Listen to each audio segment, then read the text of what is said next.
exactly happened with Flash, where he had to build tanky to survive. So I think both players are prone to being bullied, and so we'll see who steps up first. I think that's actually going to be kind of the tail of the match, is who steps up and says, "Hey, I'm gonna dominate this game. You're gonna react to me, and we're gonna see it go that way." So we're going straight into the bans anyway, and Cassidy taken straight out. Like, this is what I mentioned. Cassidy, I was really amazed with SK that Cassidy wasn't actually banned out, because he's been banned pretty much in Europe for about 4 months plus, maybe even more than that. He's always normally banned in there somewhere. And when he isn't, it's really a case of someone hasn't got a player that could play him. Yeah. Ramos being taken out there. Ramos has definitely come into his own lately. He's been one of the main junglers that a lot of people have picked. We saw, obviously, TSM picking him earlier on. I think he was banned in the SK game. And Sona as well. Now, if they're picking Sona, does that mean they're going either they want a Soraka? Yeah, I think it's the same strategy that Team Solomid had, where they're just trying to pin out the main defensive healer support, and they're like, well, we're going to ban Sona, and we're just going to first pick Soraka. I'd actually almost expect to see a Maokai ban here, just because we saw Maokai played earlier. Though I think it was SK playing him, but I feel like Maokai is a well-respected. No, Vayne's going to be the ban. Okay, so they're banning out the hyper carry status. Karthus banned here. Tryndamere's in there. There are a couple of hyper carry choices still available, but we'll see what this last ban is from White Lotus. I do expect a first pick Soraka, or maybe a fast Maokai. And interestingly enough, obviously, Curse have come in here. They've got Flashy in there. Flashy's played against White Lotus before. I'm not too sure if anyone in White Lotus knows how well Curse play and what they're going to... I mean, how can you when there's only one main player from the original team? I mean, what are you targeting about? You can't... Your research goes out the window and you just have to play your own game. Yep. But I was walking past earlier, and like I say, Flashy was giving them the full lowdown. Okay, this is what they played before. This is what we won against. This is what we lost against. I think they had a best of 3, and I think they only played 2 games or something. Okay. As best of 3s happen. Well, sure. But they have a little bit of an insider knowledge. Now, Flashy didn't play that great against TSM. Yeah. He is a good player. Could be just first match nerves. I mean, Jesus, playing TSM in your first game at a tournament that you've just turned up as a sub for, it's a hard role to follow. So Morgana being picked up first. Interesting. So that's, Morgana is a very, very strong AP carry in mid. Absolutely. So that's obviously Flashy that's going to be playing that role in mid. What we assume it is. Well, yeah, possibly. Probably not jungle, but, we'll see. And hey, there's the Maokai, cool. I'm honestly surprised. I feel like, Curse had this happen to them the first time, where they basically let themselves get outpicked because, they had this Janna Vayne lane. I'm not going to let that one go because that basically lost them the game. I mean, seriously, it lost them the game. That was the one lane that got dominated. They were 2-2 for a long time, and then they got stomped when the late game came around. Their bans were like honestly, first of all, you don't ban Cassin if you're going to pick Morgana, because Morgana survives that lane forever and then can go gank because she auto pushes. But it's like you banned out one of the healer supports, then you're like, and now we're going to go with a mid mage, and you're like, you banned Sona to not pick Soraka. I don't know. To me, that's a little bit weird. And also to pick the AP carry first. Yeah. It's something that a lot of teams will always leave it to last because you could get countered. Yeah. Not too sure if Brand's a great counter against Morgana, really. They can both AoE. Honestly, I feel like Brand's okay here because the way Morgana works in lane is she's really good at farming, she's really defensive, but she can't bully. You can try to go for Dark Bind. I feel like realistically, if you're a good player at this level, you're not going to get owned by Morgana, and you're not even going to get ganked by jungler plus Morgana. You can stay far enough back that you're fine. And so Brand is a champion that kind of likes that late game a little bit more, that he's generally going to do more damage late game, brings a lot of utility. His gank is a little bit better as well, just because he has more damage tools. And so Brand is a lane that it's not going to get owned by Morgana, has AoE so that he doesn't get pushed to his turret all game. You get blue, you get a couple Doran's rings, and you're fine. And depending on the player, your seals might be mana regen, so you have really no problem AoE spamming. And then you're kind of left with a game where it's like, well, Morgana can auto push and not die, but shoot, I sure don't do a whole lot of damage because I have 2 reliable damage spells. And so it is weird to be that early pick, and I think Brand works just fine there. And Liquid taking a lot of time to get his third pick there, and there is the Sorakas. They're going with Soraka Graves, and that has got to be one of the most brutal bottom lanes to deal with. There's a lot of sustain, a lot of damage, a lot of everything, really. You can push forever. Yeah, and how will they respond to that? I mean, you've got to think Severe maybe is probably be fine. Yeah, is probably the only counter that they're going to pick out from it. Let's see what White Lotus do respond to it. Maokai in the jungle has been one of those that, I guess the odd one made it possible. Yeah, he made it popular. He made it popular. I think it was MLG Providence, was it, or something like that? It was one of the MLGs, I believe. Interesting. Jana Misfortune. I actually like that a lot. I do actually like that a lot because, again, we saw it the very first match where we had the Ignite against the Soraka, and it didn't quite work for White Lotus, but they had tried it the first time. Oh, no, they're dropping Jana for Aurelia, maybe. Going back and forth, still confused. But basically, their initial goal was we're fighting a healer. We're fighting basically 2 heals with Soraka with her basic spell, and then, presumably Summoner heal. And so we're going to just simply block that out by grabbing Ignite and then just going for it. In this case, they've got Misfortune with the healing debuff with her W, and that's going to basically, and they are going for, they're going for Jana Misfortune. Well, I can tell you right now that Curse have countered this because that was what they were talking about, Misfortune. Really? So they knew this pick was coming. So obviously what they've gone with Graves is that they feel can counter it well enough. Okay. That was one of the main strats they were talking about. Bottom lane is like, okay, what are we going to pick? They're going to definitely go Misfortune. This is what we need to do against them. Which is interesting because they didn't go Misfortune in the first game. They went. They got Graves. Yeah. I mean, and it feels like Graves is kind of like. Graves and Sivir, interesting. We're seeing Sivir just completely go through and not get picked, but I think Graves and Sivir were sort of the generally considered like top 2 competitive picks. Just from talking to some of the players here, that those are kind of the top 2, and then like Vayne's like right there in third. And so interesting. So another thing going on is they're going for looks like the Lee Sin gank. So 2 actually really aggressive, very brutal gankers here. Maokai, he's a tank and he's good against AoE, and realistically, this actually is kind of an AoE team when you got Morgana and you got Graves. But he's got a really brutal gank with a root into a knock-up and a slow, and then some more burst damage. And the insta-lock, so that's going to be Sidco insta-locking Vladimir. So it is an AoE comp. You've got Morgana with the ult there, the Vladimir ult and spam. You've got the Graves in there. Soraka is not so much AoE, obviously, but very defensive, going to let Graves get up there late game. Potentially kicking people into it. Yeah, I mean, you've got sort of... It's weird, like, synergies on both sides, because they didn't go Amumu. Like, Amumu's available, and they could have picked him for it. I mean, there's no Skarner. Maokai's already gone, so some of those are gone. But they actually picked into an AoE comp knowing they're fighting Maokai, and there is Tryndamere. Vlad versus Trin is going to be an interesting lane. I don't really know who wins that. I've never seen that matchup. Both can heal themselves quite a bit, but I don't think Vlad can bully him. And of course, this is pre-change Vlad. This is the Victor patch. This is not the Sejuani patch where the the health costs on E and R are still up there, and the passive is still 1.8. So we'll see how that pans out, but. This is very, very interesting. There's definitely some out there picks you don't normally get in some of the games. So, well, to be honest, I don't remember the last time I saw Vlad in a tournament. It's probably been a long time. I guess it was a DreamHack. Yeah, sounds about right. Saucy pretty much spamming him. Before they went, that's it, we're nerfing him. He was a must-play, and it's cool to see a lot of these champions come back in. We haven't seen Brand a lot from North American teams, and everyone's like, Brand's good. I don't know why no one plays him, but like... White Lotus clearly loving him for us, getting him for the second time in a row. Going to be fighting Morgana. I really don't think either one needs to go Merc Tread 7 Doran's Ring this game. I think we're going to see Death Caps and Zonia's Hourglasses everywhere. So we're going to see a lot of offense here. And more importantly, this is probably the first double AP I've seen since for a while in tournament mode, which is always strange because every time Fnatic turn up, they run double AP and they just roll over everyone. Yeah. It's like, why do you not play this? Yeah, absolutely. They always like the bruisers up top, but I mean, like, there's a couple of easy matchups. It's going to be interesting to see whether Lee Sin's an early ganker. Maokai can be an early ganker. Mm-hmm. So we're going to really have to keep our eye on that one. Now, Sidco on Vlad, it's very hard to gank both the top lanes at the moment. That's true. Tryndamere until level 6, so you can try and get him early. Then he can just dive bomb you. But the interesting thing about Vladimir as a top lane, so first of all, one of the reasons that I feel like mages are hard to play top lane is they tend to get outlaned by a lot of bruisers. There's some like Kennen who generally kind of beat melees, but for the most part, like, have fun playing like Ahri against Pirate. Yeah. Like, what are you going to do in that matchup? Just die, mostly, to Gangplank and get shot in the face 70 times in a row. But the cool thing here is, first of all, he's got sustain on Vladimir, which is very strong. And then if Maokai ever shows up to gank, he's like, oh, you're rooting me, really, troll pool. And then he's fine, and then it's not going to matter. And, of course, Mocking Shout won't do anything to him. He doesn't really care what his attack damage is. If Gangplank actually goes in and do a lot of pressure, he can pool under the turret, or he can, spam Tides of Blood, get some health back, kind of troll him on that whole thing. And then, Hemo Plague, and it's like, well, when your ult ends, it's going to tick for damage, so hope you retreated early. And I think there's a number of good options here that Vladimir has to survive Tryndamere and actually perform quite well, honestly. I don't know if it's going to be a situation where he wins the lane. Again, I don't think Vlad's that big of a bully in the first 5 levels or so before Trin sustain gets massive. Because you've got, Tides of Blood's pretty good, but you've got a giant cooldown on Transfusion. You don't really want to use Troll Pool offensively, so there doesn't seem. I don't think there's a lot of ways for Vlad to shut down Trin, but I think their late game, it's a giant AoE comp. You've got a lot of damage out with Graves, Morgana, Vlad. You can knock a lot of people down that way. You can force force Trin to ult early on. Troll Pool can really, slow him down quite a bit, actually, once you kind of get into that battle. That team can survive. You've got the giant AoE slow from Lee Sin's E. You've got a big armor buff from Soraka. You've got the smoke cloud from Graves as well.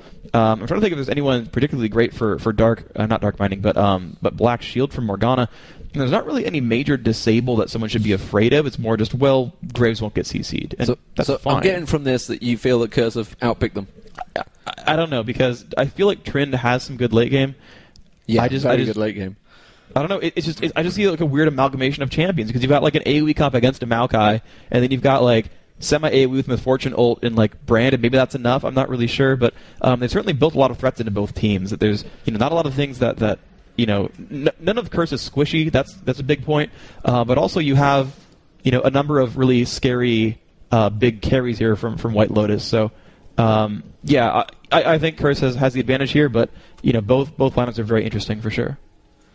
So, as mentioned before, we are on the Lunar patch, so therefore you will get these dumplings and buns and muffins and all sorts instead of the health pots that you're probably used to seeing. But then again, if anyone's actually playing LoL currently, you'll be used to these anyway, so it doesn't matter.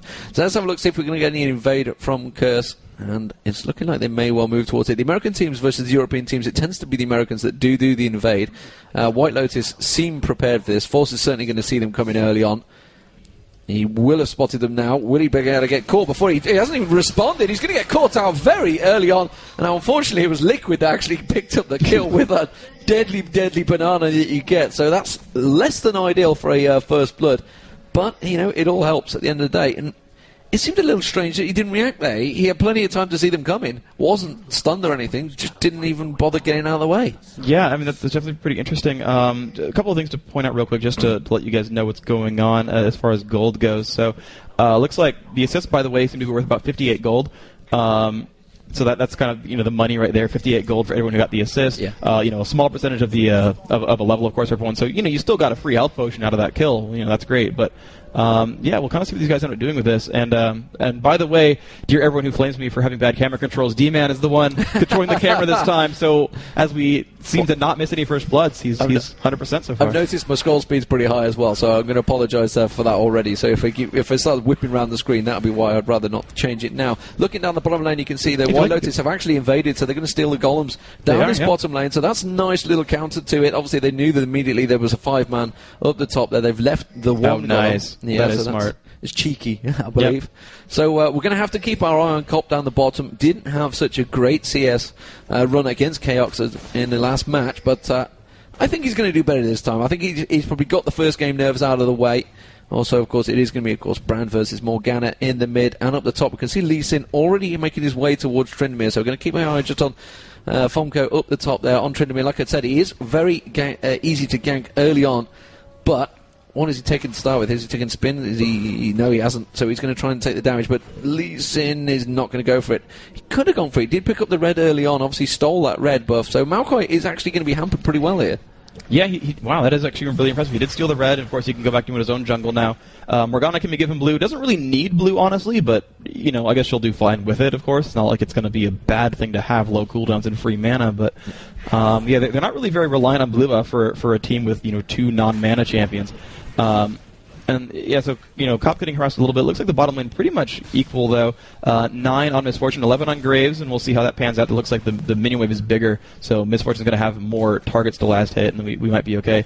And if you want, by the way, we can always switch cameras, and you can get your options set up as properly as you like, if you want. There we go. Actually, some aggression from Tryndamere off on Sitco. He does get the slow there, and Sitco, he has pool, but he's getting chunked on right now, down to 270 health. And Ignite goes on his well as he chugs a healing potion, turns on that Ignite, and says, hey, enjoy that, oh my gosh, he's going in again. He's one hit from dead. Okay, he won't cool. But wow, that early lane, really good for Trin. Sitco's got to be careful. Maokai sneaking around. Oh, man. He's got to be careful about this. He's gonna go in first, I think, to make him pool, and then go in afterwards for the kill. And there they go. They've got the minion wave there. Sitco's got to be careful. He's gonna go for some damage. He is spamming out. And there we go. Trin has. Oh, and he does get the pool down. Now can they get the rest? There's the root up, and he is very much going to die. Now can he get the damage from the turret? No, not enough damage from the turret. Flash makes him live, and that is second blood really picked up. And a heal, of course, as well. The heal used by Tryndamere. So Tryndamere is actually going to get a lot of damage beaten down on towards his turret. He's just looking around to pick up the CS. He doesn't want to take the turret down really that early because it doesn't always benefit you if you take that turret too quick.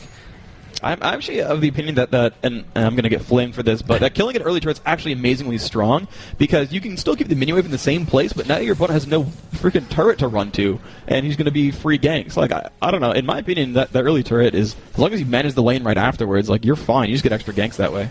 Yeah, you can sometimes sort of free up the opponent, though, but I mean, when it's too early, you don't want to leave them, obviously, AFK farming at the top there.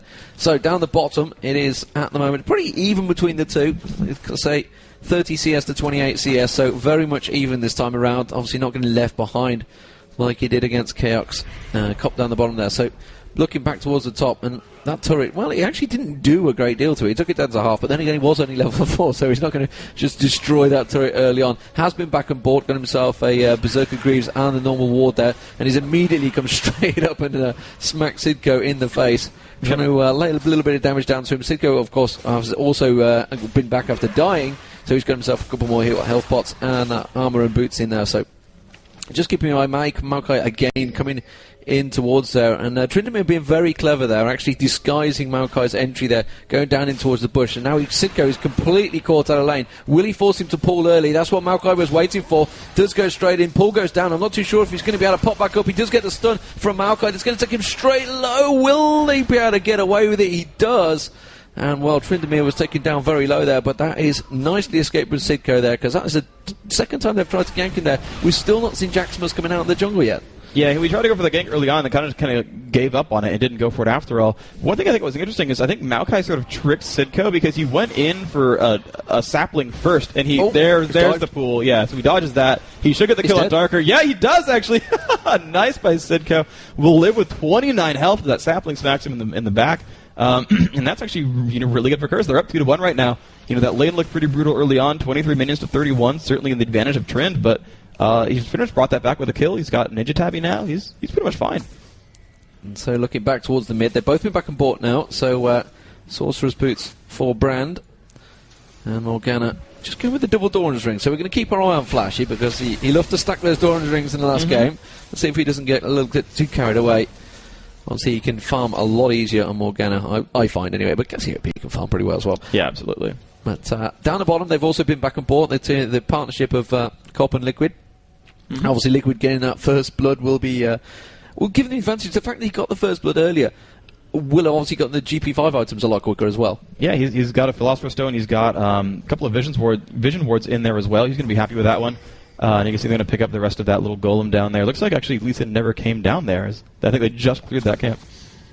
And there we go. There's the purple ward being used there. So Liquid, obviously the advantage of having the extra gold comes straight in. As soon as that ward was literally putting towards the tri-bush, immediately put a pink ward on top, took it down. Thanks for the 25 gold. Just got a glimpse of Morgana actually coming down there. Darker is just below him, above him, sorry. And Flashy, is well aware of that situation. Had put the ward down in the river, and Flashy's made I'm afraid a wasted journey. It's just going to port away there, but that has made them a little bit wary. The blue buff now going to be given across towards Force. I've got Lee Sin at the top as well. He's going roaming. Looked like he's going in towards Tryndamere now. Showed himself far too early and has had backed away. So a second failed gank attempt from Jaximus there, and the blue buff now given to Force. Alrighty, so Morgana had that blue early a little bit. Now the one thing she did get from ganking bottom was forcing them to lose minions for a little while. That the minion wave was basically down partway through the lane, and Miss Fortune's hiding at the turret because she knows Morgana's ganking. So, Morgana might have missed out on some golden experience for ganking that way, but did force bottom lane to do the same. So, not really the worst thing in the world to gank, even if you are spotted.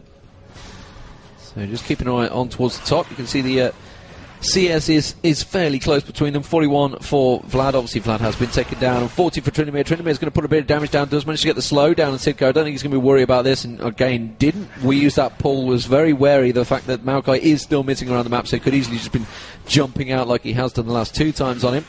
So continuing to farm and harass actually quite well on Tryndamere at the moment. Tryndamere is the one that's more often having to back away from the fight. So Sidco really putting the pressure on very well. Has been backing up the amplifying tone to go with the Ninja Tabby, which he got fairly early on. The ping goes down on Darker there, so it was Flashy that spotted him. I'm not too sure how he spotted him either.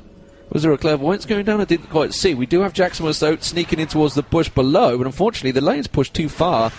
And Fomko on Tryndamere has backed away. So again, Jaximus is kind of wasting his time. I'm not too sure whether he's going to try and ninja his way towards them top bushes.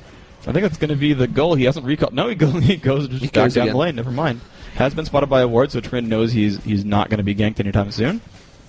Morgana, of course, still pushing mid. Actually, just spamming those tormented soils, though. Really wants to get the lane pushed to the turret. There's another... you have tormented soil right in the middle of the lane. Pretty much forces everything back.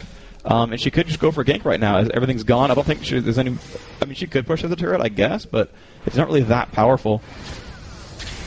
Yeah, and immediately we see the Dark Bindings going out there, missing. And Force was well aware of that one. Obviously, it's ideal time to take him down, but makes his way go south, really trying to pull Force into that one. But Force, I think it was more luck than judgment there, just missing the Dark Bindings. Did go through that pull a little bit there. Tryndamere porting back. We'll keep an eye on what he goes back and bite.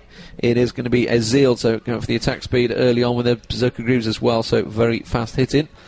Hasn't gone for the crit, going for more for the speed. Looking towards Flashy at the moment. Flashy, he's just continuing. They're both AFK farming pretty much in the mid there. 76 to 79. Very even. Oh, he's going to walk straight towards Darker, though. Darker will manage to catch him, but I think he's going to be able to walk away from that one quite happily. Black Shield's up, yeah. And even has a go towards Force there, but that's actually going to buy White Lotus a chance to push in towards the Dragon. I'm not too sure if they're in a strong enough position to go for this one, though. We do have Graves down the bottom with Liquid. Lee Sin is pretty close by. Morgana's there as well, of course. We do have teleports on Vlad as well. They don't have any vision of it at all. There you go. Soraka has just seen it, so they're going to know they're there. They have taken it down already, though, and Curse were caught napping there. Yeah, absolutely free for that one. Tryndamere, though, without Summoner Teleport, I believe, which means he had to just, make the trek already. I think he just recalled for items and went for it. And yeah, there was just zero ward control. There's not an Oracles. They didn't have pink wards there, as far as I could tell. They just ran out of wards. And, oh, Flash, you've just been completely caught out. The ult goes on, but it won't matter. Maokai jumping in for that root, and that is a kill picked up right there. And despite the first blood and some minion advantage, White Lotus are up 300 gold. But it's weird to only be up 300 gold when you just took a dragon. So they've managed to basically lose out in last hitting. They've of course made that up with map objectives, so they're winning this game despite what the 2-2 score might tell you. But certainly the game's still very, very close on both sides. Yeah, and of course the game is all about taking them turrets down in the Nexus, not about the kills. So, which many people in solo queue would not let you know. Fomko, though, has managed the ulti on him. That's going to ping off. He will have these ulti running of his own. I'm not too sure if he's going to have enough to escape from this. He will do. Pulls up. Fomko just about taken low, but I think he's going to dive too much. Malco comes straight through. Beautifully done. Sidko, you're going down. Don't think he's going to escape this one. Wow. Ulti used just to finish him off, but very nicely saved there. But Fomko is in a little bit of trouble there. And I'm not too sure if he had escaped that, but I think Vlad maybe went a little bit too balls deep there, diving on towards the turret with that pull. I think Fomko had pretty much escaped him already. And Justin leaves him backing off. Let's have a look down the bottom, see what's happening between those two. Of course, Cop was pretty much farming up while Spawn was busy taking the dragon down. So in CS, I would expect to be a little bit high. Yeah, 109 to 97. So yeah, that's what you'd get from obviously losing out that dragon. But of course, the money advantage has swung the way. So it's 1k gold difference, not massive, and we're just starting to come out of the lane phase. At the moment, it's a pretty balanced game. Yeah, absolutely. It's a 900 gold difference, which is not big at all. Anything less than 10% is almost irrelevant. So until you start seeing a 2,000 gold swing, I wouldn't really consider any team significantly in the lead. And actually, Force running around, I don't think it's warded. He just kind of... Oh, wow, he did force Morgana back. They knew the golem timing, even though they don't see it. They just kind of knew. There was a good spidey sense there. And now they've actually gone for the invade. Vladimir's coming down to try to jump onto Tryndamere. He's going to get hit down a little bit. He's got to be a bit careful here, but looks like he's going to be all right. And again, Maokai and Morgana going to butt heads. Safe with a black shield, but still, they're waiting around. It's Maokai tossing out saplings. Not quite sure who's going to turn out ahead of that one. Looks like White Lotus are going to give that one up finally. Maokai coming towards the top. And yeah, there we go. Lee Sin, Morgana going for that, but Forrest is really not giving up. He really wants to screw with them. Sapling comes out, very interesting.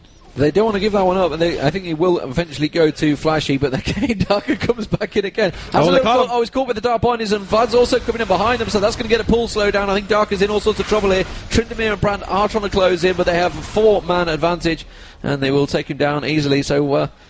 a little bit too aggravated there. Meanwhile, down the bottom, they are actually pushing on towards Cop there, using the advantage. They knew that Soraka was away.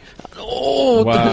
Jana getting caught out by the tower there. If Cop would have just dashed in, maybe he got a finish on there. I'm not too sure. His ult was up and his dash was up. I mean, it's a possibility, honestly. Now he's thinking about it, and actually, I don't think he realised that he was still in that bush there. Like you say, he's just been back aboard BF Sword. He's definitely got the damage to do it, and actually still sticking around there. Is anyone coming down to help out? No, he's not. Force is going back. I'm not too sure if Flash is going to allow him to port, whether he'll throw the... yeah, immediately interrupted him. And CS-wise, you can look towards the top there, 94 to 76. So actually, Sidco is starting to build a bit of an advantage over Tryndamere at the moment. Tryndamere back away from lane. We do have a Shirelius on Maokai as well, so Maokai managed to build that one pretty well. But, you know, Maokai 3-2-0 in the jungle, we've not seen a great deal from Lee Sin, who's really one of the easiest and earliest gankers you get in the game. And his assists are all free ones. He's got 2 assists on a 3-kill game. No. The first kill was the first blood where, Brand was AFK, practically. And then the last one was just like a 4-man gank where Maokai got too aggressive and got hit with a Dark Binding. Like, his assists are just there because he happened to show up on time. Like, he's really not causing anything to happen for his team, and you're absolutely right. That is kind of a big deal. However, he is now wearing an Oracle's. That is actually rather important. They can clear off this ward away from Dragon, and Dragon will spawn in the next few minutes. So that is going to be a major objective, and glad he's sure happy he has Oracles to help control that. And you talked about the top lane minions, and that is an advantage towards Vladimir despite the 2 deaths. But the rest of the lanes are almost equivalent. It's 140 to 128, 110 to 110 in mid. The jungler is 57 versus 65. Even the junglers are almost tied, and those often get quite a bit different. The other thing to point out as well is though Maokai has all 3 kills for his team, so he's actually got that fast rel as you mentioned earlier is really because he's got 900 gold so far from killing champions, and Tryndamare's gotten assists on all of them as well, so he's got quite a bit of extra gold himself. And in fact, as we go through the gold, Tryndamere almost at 4K, still only about 10% behind this Vladimir, from the minions, but the assists, of course, help quite a bit. And of course, Vlad having that kill kind of important. Okay, we're going to get a gank coming up down bottom. My spidey senses tell me Jaximus has just helped Cop get that red buff, and Jaximus now hanging around there. He has cleared out that ward, but unfortunately they've just warded again in towards the bush. They're going to immediately back away. Yeah, there you go. But he's going to see that, and we've got Flashy in there as well. So we've got 4-man there at the moment. Tryndamere coming down river. Yeah, he's wisely backed away from that one. Does have Brandon Maokai now coming with him. And that ward gets placed down there. Dragon timing, I am guessing, is up any second. Yep. Judging by the fact that they're all moving into this one. Actually, Fomko's going to lead the charge here. Has got the shield up. That shield's going to be wasted. Does get caught with the dark bindings and pulls, so there's going to be a little tick of damage down on him. But Curse have a 4-man here. You can see Sidco now coming back from base, so it's going to be a 5-man. So a true 5-on-5 fight.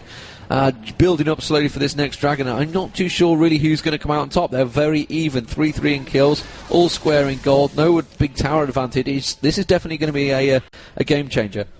Yep, absolutely. Force still throwing out those spells. Flashy going to block that a little bit, though. A nice pillar of flame right there, doing quite a bit of damage there. Let's see what the guys can do. So, okay, it's a trade. Oh wow, yeah, they're pushing up towards mid. There is the pull onto Dragon.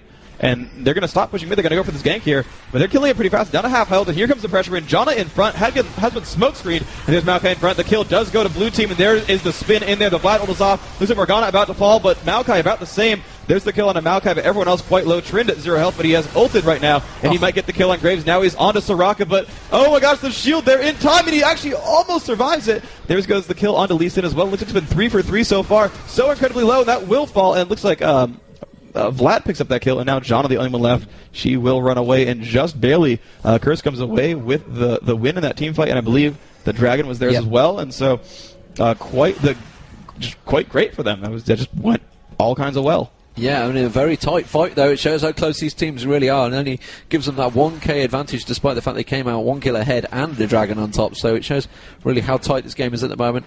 And Sidco, rather than going to push on towards that tower, going to go back up towards top, clear out that nice wave of minions up there. So Sidco really coming in just about the right time, because it was already swinging in the favour of White Lotus until he came charging in at the end there.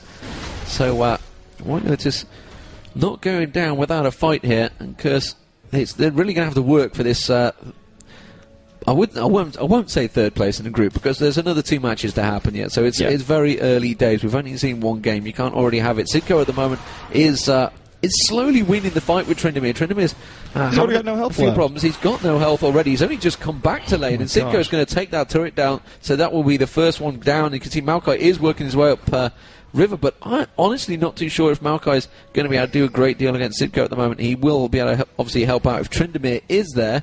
Lee Sin was coming up to help, but Lee Sin's porting back, so we'll keep our eye on what people are buying. You can see Ward going to go down in River. And remember, there was Oracle lost there. I think Lee Sin had the Oracle, didn't he? Yeah, so he lost an Oracle, which is a 400 gold swing straight away. Actually, technically 800, because obviously Liquid's had to go and buy an Oracle to follow up with that. But it's interesting to see that the jungler actually had the Oracle. It's something we've not... It used to be like the norm, and then just it went, actually, no, the support should buy it all the time, and now it's good to see the jungler actually buying an Oracle, which I don't think I've seen for a long time. Yeah, absolutely. And I know some can get away with it. You often kind of see it on people like Rammus, or who doesn't die very often, knows he's very safe, and you often don't see Oracles in someone like Tarek, who's more prone to getting killed. And so that's when you can kind of make some swaps there. But yeah, normally a really well played support just shouldn't die, because they fight in the very back, and you can of course see Liquid with 0 deaths is holding that line properly. We'll see if that pans out for him. 2,000 gold advantage right now. Still, again, not exactly massive. An advantage is an advantage, and that's great for Curse, but certainly anyone's game. Tryndamere, of course, that late game hyper carry. Misfortune has been keeping up with Graves this entire time, and actually, honestly, you got to kill where Graves has an assist only, so you can see 200 gold to the advantage for this Misfortune. Yeah, so a quick look down the items. You can see up the top there, Tryndamere, 110 CS, 147. But more importantly, needlessly large rod now on Sidco. Sidco obviously did pick up a couple of kills and assists in that last fight. You can see, meanwhile, Jan is trying to clear out those wards that have been placed down there. And that's exactly what Liquid's doing. Liquid goes and places a ward straight back there as soon as that one goes down, which is exactly what you should do. Bottom tower is actually very low as well. Cop nearly taking this one down here. So that could be the second tower at Fort Curse. Meanwhile, their own tower is pretty much untouched. Flashy now returning. Flashy, remember, this time he has got an needlessly large rod, which is very important because he's not stacking those Doran's rings like he was before. Sidco pushing very high up on this top turret, almost going hotshot-esque, as it were, just continuing to carry on pushing that lane. Yep. Farming your way to victory, I believe it is known as. That's a good way to play. Well, it is a very good way to play, and it works. It's basically pulling the rest of the team towards you, so it frees up the advantages down the bottom, which is obviously exactly what you want. You want the advantage for your AD carry down the bottom there, and currently Cop is starting to claw that advantage. 191 CS to 187, still very, very close in that stakes. And actually, 1-1-2 to 0-1-3, it's pretty even between those two guys. Spawn has really definitely kept up with Cop. Cop obviously struggled in the last game, but he seems to have found his rhythm a little bit more this game. Absolutely the case. And you can see bottom lane just... Misfortune rising some more. Red buff has now gone to Tryndamere. He's going to be happy about that one. He'll be a pretty big threat in the next fight. Dragon will be, like 2 to 3 minutes still to go, so there's no major incentives that either team has to go for right now, but I feel like one of these teams can make a push. And Sulamid actually is a good team that does this, where once they build any kind of small advantage, they immediately take all 3 outer turrets, and they use that to just give themselves giant map control. And it worked very well for them before. It functioned completely perfectly, and they went in, and we saw that when they played Curse, where they built one small advantage, they won one team fight, and they immediately took all 3 outer turrets. And then said, okay, well now our wards are covering pretty much 80% of the area your team can even walk across, and we'll just keep the map like this, completely unlocked, and anywhere you go to, we can get there faster than you, and we can gank you, and they kept building kill advantages. Now, certainly that might be, because we have LeBlanc, she's such a burst mage that, we want to play that way, but, I just feel like that kind of playstyle works extremely well, and either team could just go for that pressure and get some of these turrets out that, the team cannot just run across the map on just a whim. That, for things like Dragon, you saw, Vladimir would recall early, buy some items, get their position. Okay, now Dragon has spawned. And it feels like either of these teams can really pressure something major like a turret and do it quickly. Yeah, we've got a bit of a gathering down the bottom here. White Lotus, I think they were trying to move in for a gank down the bottom. Realised, obviously, the bottom had already backed off. Now they're getting ready in place around the Dragon. They've got the ward control out there. Flashy getting dodging out the Pillar of Fire, and Beanie gets a ward down. That's going to give them a little bit of vision. Actually catching Force as well in that dark binding, so they will take down that ward. And again, very tight stuff. 7-6 in the kills, so very much even between these two. Really, in terms of CS between the two lanes, very even as well. And it's going to be interesting to see. There is the Dragon. I'm just going to see whether White Lotus are going to engage. They are. They don't have any vision on it. Now they put that ward down in the back of the pit. They have tried to pull the dragon out, but I think they're going to disengage from that one. Curse are definitely going to move in. They're going to try and finish it off, and they're going to have to be very careful. Malkoy does manage to put the ulti down, goes straight across there. Morgana, perfect ulti, managed to catch all 5 members. Pings off. Jackson's picked up the kill on Janna, and that has gone very well in favour of Curse. But don't forget, Tryndamere now does go down as well. Force is going to follow down. This is possibly an ace coming down. Spawn is not going to get. Oh, look at that! Straight into Flashy, and wow, a 5-0 clean ace kill. And I think they picked the dragon up in amongst. Yeah, they did. Jackson sat there and just kept going for the dragon. I was like, oh man, they're going to fight 4v5 as he goes for the dragon. This better go well. Oh, it did. Okay, I guess that's fine then. Yeah, Janna blew up so incredibly fast. I mean, that I talked about it just a minute ago, where a good support really shouldn't die. You should be towards the bag. You should be supporting your team and not in the middle of the fray. And I don't know if she was trying to just ult back the Morgana or something like that, but it didn't happen.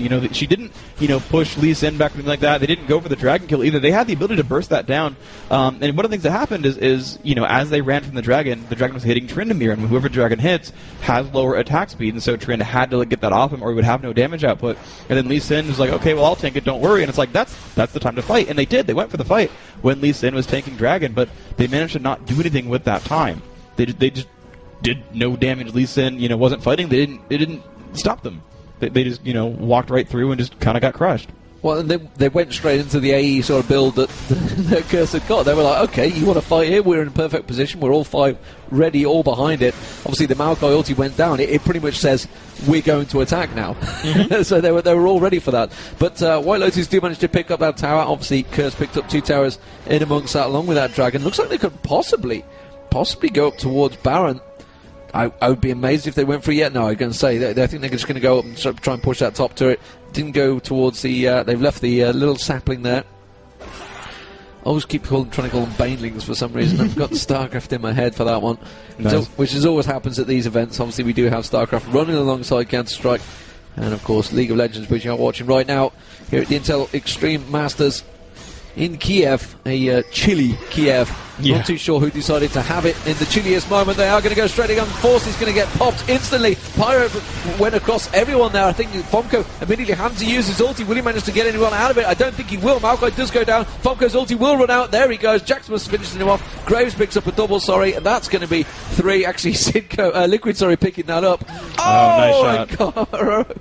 Very nicely done. And that was another 5-0 exchange, and that basically tells me that Curse surely will take this one. They've just pinged down towards Baron. I'm not too sure whether they're going to go for that. I guess they will. Why not? Yeah. It's quite easy to go for it. They're going to get an easy kill there. Just a little bit of topping up needed for the healing, but Soraka will do that one nicely. And 17-6 in gold, and really that was just 2 team fights that swung this entire game. Absolutely, and just 5-0s both times. That AoE really did work. I'm surprised, I thought Malkoy would be a great counter to it. They would take so little damage there. They got the ability for Janna to pop that ult and be safe, but it just did not work for them. They burned down that trend really fast.